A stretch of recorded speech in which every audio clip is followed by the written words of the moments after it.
And it's live. What is this, Lady Ada? Hey, everybody, and welcome to our weekly show and tells. We do every single week here at 7:30. It's me, Lady Ada. With me, Mr. Lady Ada, Skunk Bear. We're here at the Adafruit Factory, and we're going to hang back, and we're going to hang out while you, the viewer, the community member, show off what you're working on. Is it electronics? Is it 3D printing? Is it crafting? Is it making? Is it hacking? Whatever you're doing, we'd like to see it. From now until 7:50, 7:55. We'll call on people, take 2 to 3 minutes, show off your project, mute your mic when you're not, and we'll be out of here and on to the next show at 8. So let's start off with Erin. Hello, Erin. Hey, Erin. Hi. Hi. I keep going in and out. I don't know if you can you're see fine. my brain. Okay. I'm here to show off my new LED glass floor. So I'm gonna flip the camera around for a second and show you guys what it's all about. Hold on a second.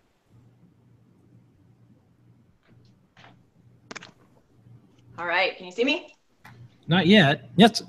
Yes, now we can. Oh, wow. Okay, come on over here. I have installed a LED strip and glass pebble floor in my dining room, which is exciting.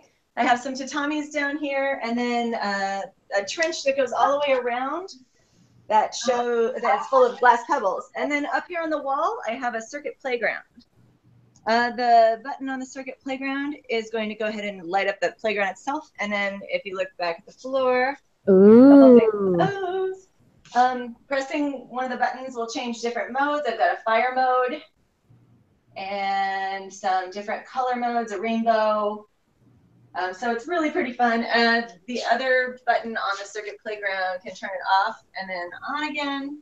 So it's gorgeous. It makes me really happy. Yay! Just simple LED strips just buried in the glass pebbles. So yay. Awesome. Beautiful. Right. Oh, and there's a cat. Floofer. Yeah. Floofer. That's a fluffy cat.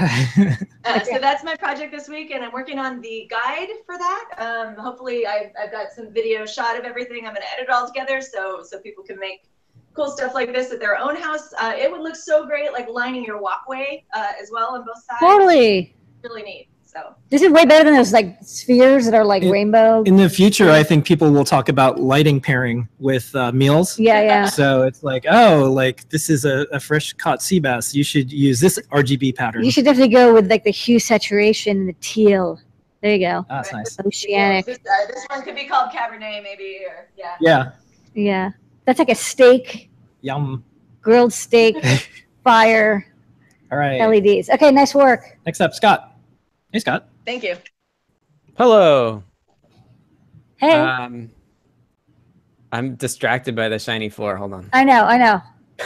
Man, stop being so distracting. Yeah, pretty lights are just mesmerizing. Well, now you know what you should do with your house. You should. You know, I actually, a couple of years ago, I had big NeoPixel strips around the outside of like the 2 front windows that I had.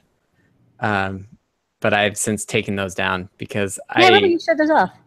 Yeah, we didn't have Circuit Python at that point, so managing the code and like, because I had them up multiple years, and so like the next year it was like, where's my code? I don't know where it is. It's not here. I don't have access. You've solved your project. Past you is very happy with current you. I know, but too bad I took them down. Okay, but the holidays are coming up. Halloween. I do have the strips still. I could put those up. We'll see. Anyway, I wanted to share a couple things about CircuitPython. One is that the beta 1 is out for the 2.0 release, which kind of has the theme of being really good for storing stuff. Both internally, we're going to have an EEPROM module, which I haven't done yet, but SD card support is there, and you also have the ability to actually write to the internal file system if you like as well. So I'm going to do a quick screen share of that, if I can find which one is which. So you should see this window here. Just goes over all the different things I've changed. OS and random make more sense now. They're not UOS and URandom. They're actually OS and random. Actually, fun fact, I fixed random, so it's not the same every time you start up CircuitPython. Random typically starts with a seed, and the old version had a hard-coded seed every time that it started with. So now that's different, which is good. More random. Yeah, slightly more random. And then The other thing I was going to talk about is this continuous integration testing that I've done. I've got the thing on the floor. It's working great. I've made a lot of progress on getting it going. My SD card crapped out on me, so I had to redo it basically. And so my instructions are much better because I had to go back and like follow them again. But now what I'm doing is I'm getting it all of the CircuitPython tests set up so that the test itself can determine if a feature is present, and then if a feature is not present, it allows the test to be skipped rather than failing. And I have a new way of doing that. I've done that for Travis as well, which is like the Unix port runs all the tests. But there's this one test that's failing for some unknown reason, and once that gets fixed, so everything is green, then I'll get the rosy stuff, which is the actual testing on hardware going, and that'll look really cool. So prepare to see rosy public soon once everything is good, and then master CircuitPython 2.0 will be tested by that. So we should see less bugs get introduced as a result. Yeah. What's neat is that you were working a lot on how to name your regression tester, and we noticed that all other regression testers tend to be named after robots, and we liked Rosie from Butlers, because she's a robotic assistant friend. Mm-hmm. So now we have Rosie's because we were like, oh, we can't use the name everybody else uses. We have to come up with a new one. Yeah, so it's a good one. I'm happy with the name. Nice, and of course you'll figure out some backronym to make it like regression for Circuit Python. I don't know. You'll figure it out. Well, I already did. I got one for you. Robotic open source integration expert. Wow. Rosie. Dang. I remember that there was a movie. It was called Daryl, and it was a robot kid, and it was data analyzing robot youth life form. There you go. Analyzing robot youth life. Yeah, and if you went to the movie theater, and this is like when I was really small, if you went to the movie theater and you told them that, they were supposed to give you something, and they're like, "What are you talking about, kid?" Yeah, that was a lie. Just like the alien pin. Anyways. All right. Well, no, I got my alien pin eventually. No, I did. You only got one of them though. Yeah, that's fine. And shout out to the Discord. We're over 100 people active all the time now, which is really cool. Nice work, Scott. That's only like two. This is like your most successful project release at Adafruit. Probably. There's probably more people on Discord than there have been downloads of CircuitPython. Although shipping the Gemma with CircuitPython is higher than that. I think we've basically gotten 500 out there, so you'll see more people. Which is awesome. Getting started. We get the trinket too. All right. Noe Pedro. Yeah. Noe Pedro, what you printing this week? Guys, speaking of Gemma M0, I got my hands on one last week, and I went right away to make something with it. So this is what I started with, just a little mount for the Gemma M0, of course. So I got this little mount here for it, and I turned it into this thing, which is a little pendant. I wired it to a NeoPixel Jewel, and I put some beads on it. So I got crafty. It's a wearable platform. You might as well make it into a wearable project. But I think what's really cool is that we put together a little case for the Gemma. So here's my little case. And huge shout out to Scruffy Nerf on Discord, who actually gave me this idea to make a little extension for the switch. So I have an onboard switch here. I don't have to take the cover off, and I can just hit it right here. Let's see that right there. There we go. Oh, I also have a battery in there. So there's the dot star shining through the cover. It's a two-piece design. I guess really 3 handy when you add the thing. Yeah, it's going to be really handy. I got some slots in there for some extra wires to come out if you need that. Where is the orientation here? And I got a big honking cutout for the micro USB port because, you have those massive USB cables, so that's why it's a little bit bigger. But yeah, the batteries are behind there, and it's secured with 2 nylon M25 screws. So if you guys want a little case for your Gemma M0 project, there's 500 of you guys out there.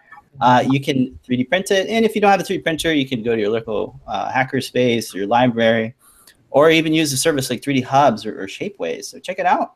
It's bite-sized. Dad, I like it quite a lot.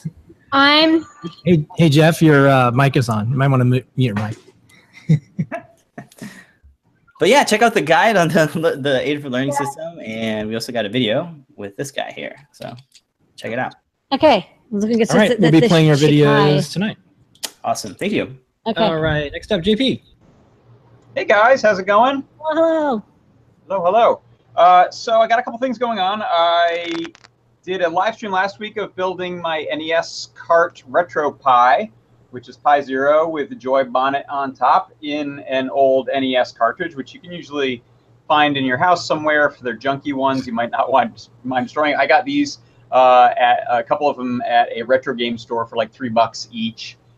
They were listed at $5, and the guy's like, they're terrible. I'll give them to you for $3. So Jeopardy became a RetroPie cart. These are super fun. Got all the little ports in the end there to plug it in. It's self-contained, and I just put out a guide today, mere hours ago, on how to build your own. So go check that out. And then on the Gemma M0 front, I too have something cooking.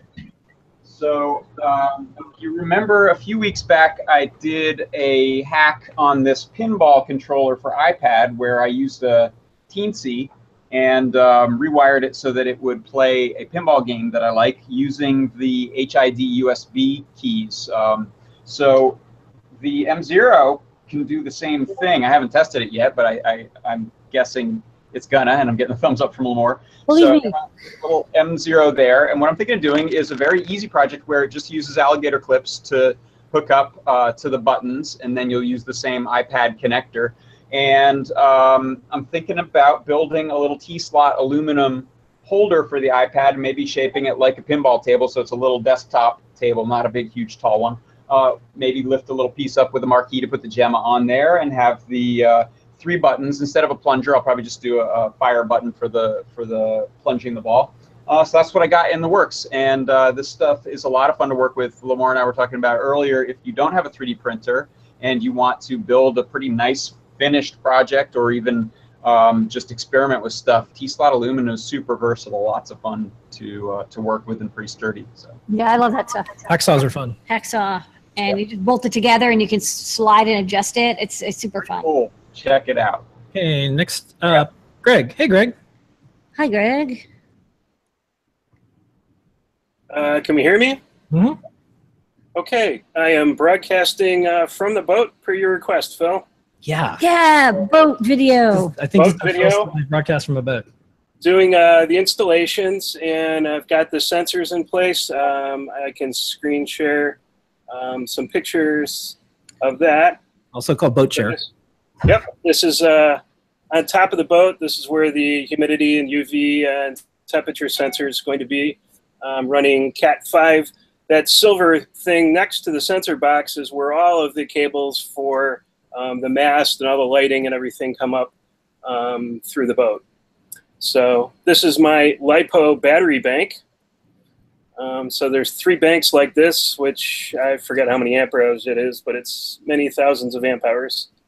The float sensors installed for the bilge on the alarm.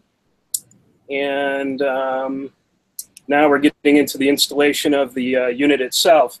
So I ran into an issue that the case that I made, that I actually modified from the Ruiz brothers, but I don't have a printer big enough, so I used one of those 3D hubs, which really worked out. I met some great people in the community that print for people, so all good, but it didn't quite fit with all the headers and everything that the TFT has. And the control unit didn't quite fit, so I'm going to actually install it in the boat and then just run the data cable, which is nothing. It's just a UART 5-volt ground and a reset button, and I happen to have a good place to put junk like that. Oh, nice control panel. That's cool. Yeah, so this is where a lot of the switch gear and all the breakers and everything are for the panel. So I'm just going to mount the control head, the feather, and the I/O, and take the Cat6 back to there. The other issue, and this is really cheesy, and if the Ruiz brothers are on, you can close your eyes, but I don't know how to print that wood stuff, so I just got veneer. So I'm going to cover the case with veneer. That's fine.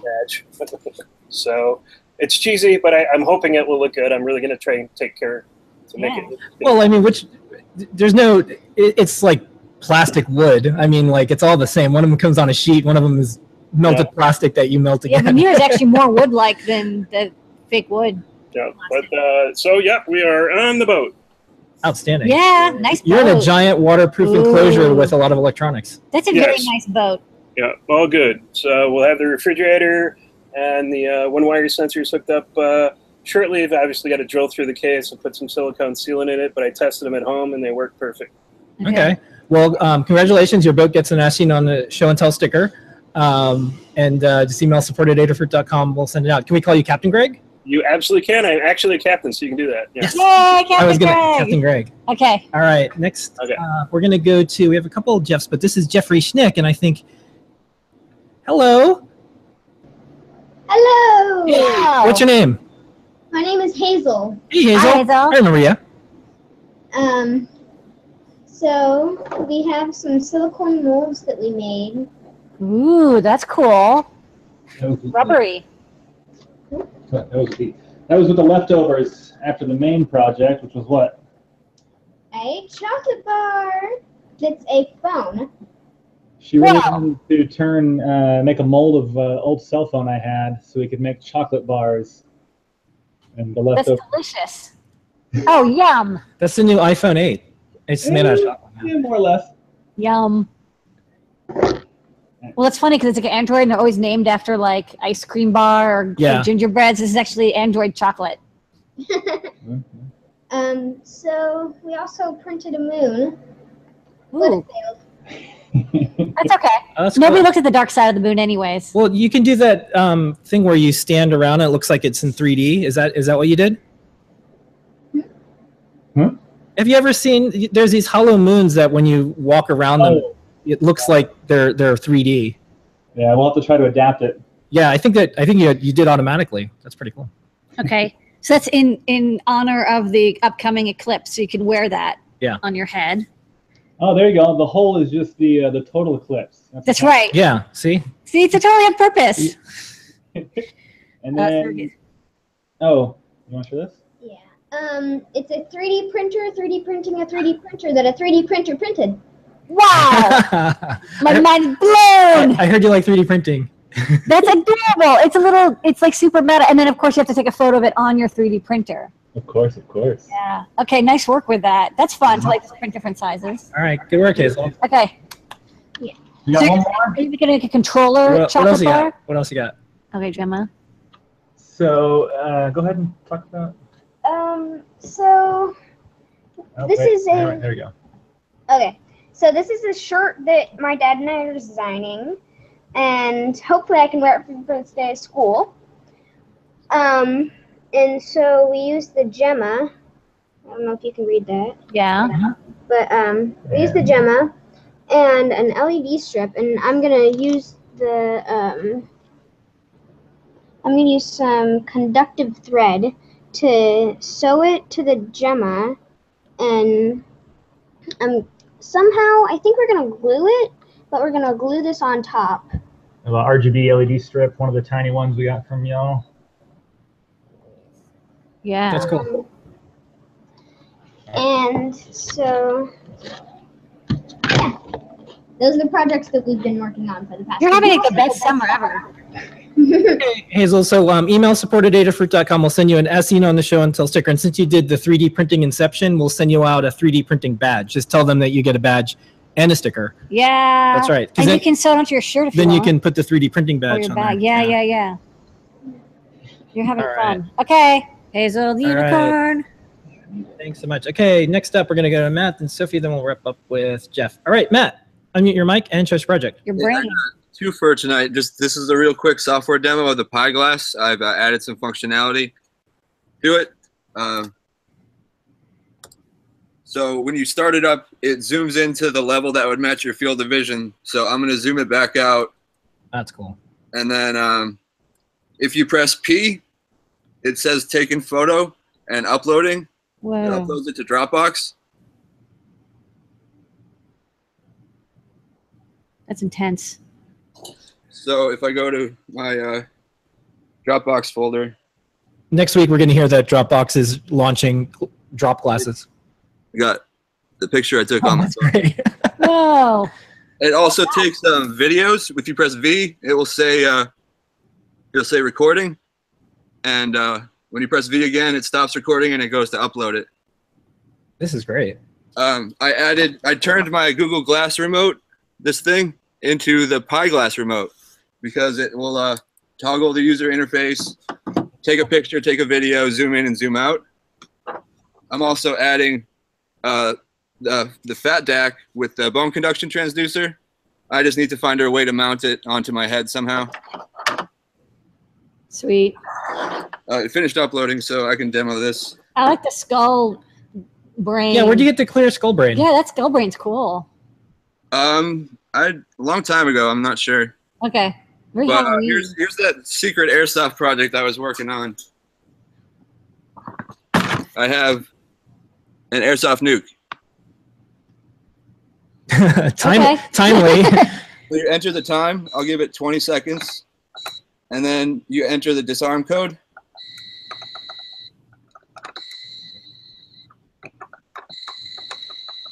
So you have three chances to enter a code. If you enter it wrong, it will beep at you and turn red. Okay. This USB drive will disarm it instantly. You should keep that in a safe place. Yeah, it's tied to the device name, so only this device. Okay. This is the old one. This is like the nuclear. Turn it off. Oh goodness. And then That's what I've been up to lately. That's cool. All right, Matt. Well, email support@adafruit.com. We'll send your clear skull with brain a as seen on the show and tell sticker. And as you wrap up the PiGlass project, if you want to do a guide or if we can fund some parts for you, let us know. I think that would be cool. that'd be a neat project for people to build. Okay, cool. Okay. Awesome. Thanks, Matt. Thanks, Matt. Have a good night. All right. Next up, Sophie. Hey, Sophie. Hey, Sophie. Welcome back. Hi. Thanks. Hi. Can you hear me? Hello. Yep. Hello. Yeah.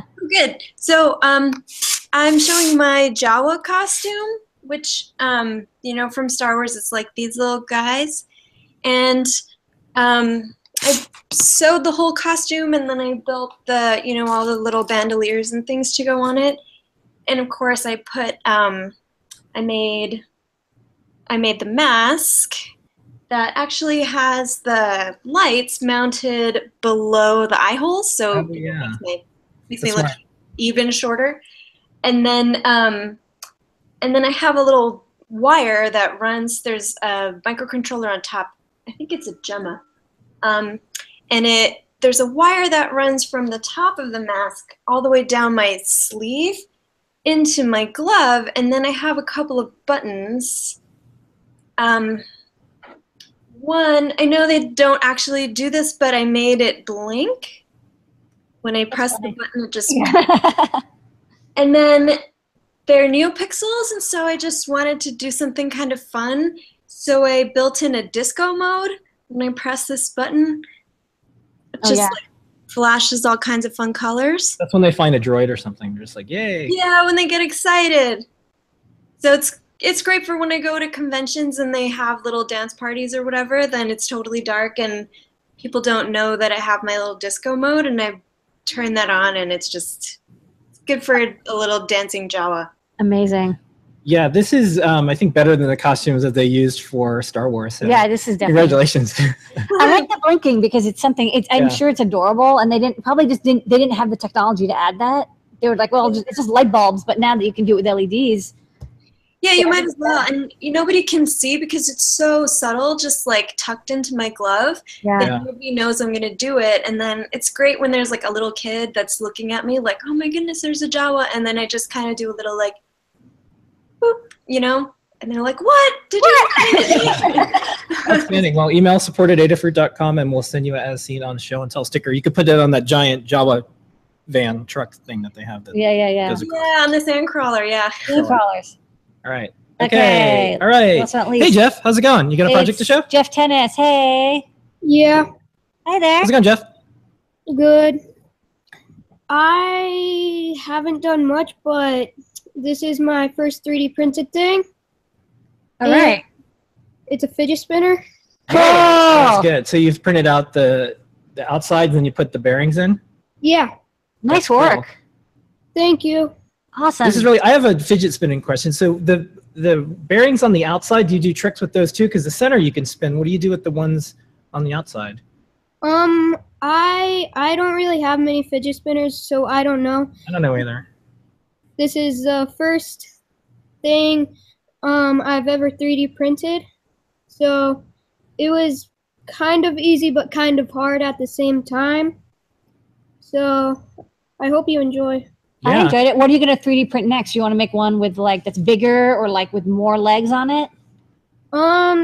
I did get the design ready to 3D print a sword. That's cool. Cool. I did all of this on Tinkercad, Nice. so it was pretty cool.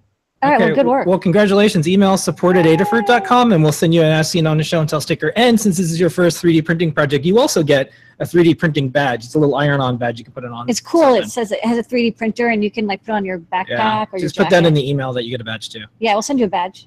Okay. Free. All right, and All that's the the show and tell stuff. tonight. All right, thanks everybody. Thank you, Scott. Thank you, Noe Pedro. Thank you, John. Thank you, Hazel. Thank you, Jeff. Oops, it's also Jeff. Thank you, Greg. And thank you, Erin. We're every single week. We're not on a boat, but I Yeah, wish we're I was not on a boat. We're not on a boat. But we have Ask an Engineer at 8 p.m. and we'll see everybody next week at 7:30. And thank you for making this the best half an hour of our week every single week. Yes. We'll see everybody in 4 minutes. And come back next week. Yep. Sure, more stuff. Bye-bye.